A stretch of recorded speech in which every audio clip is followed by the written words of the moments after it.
मरी से उतर कर कश्मीर जाते हुए कोहाला के पास मुझे देसी फ्रूट का ये स्टॉल नज़र आया, तो मैंने सोचा कि आपको दिखाएं। ये सारा जो फ्रूट है ये कश्मीर से आया है, शादरा केल की तरफ से। ये आ गया जी बगू गोशा, बगू गोशा आ गया है। पहले नाख आ गई जी, ठीक है, पहले नाक है गया बगू गोशा, ठीक है। इसके बाद आ गया जी जापानी फल। मुजफ्फराबाद से आगे है यहाँ शारजा केल, आठ मुकाम और लीपा से उधर से आता है जी जी। तो यहाँ पे क्यों नहीं लोग फ्रूट लगाते? सारे लगाते हैं पर बहुत कम है। क्यों कम है? यहाँ पे लोगों के पास जमीनें हैं, यहाँ पे पहले बाग होते थे, अब क्यों नहीं है? अब आपको लोग क्यों वहाँ से मेहनत नहीं शादरा करते केल हैं। से लेके आते हैं?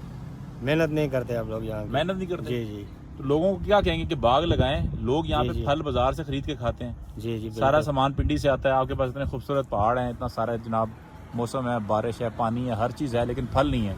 वजह क्या है? इसलिए कि लोग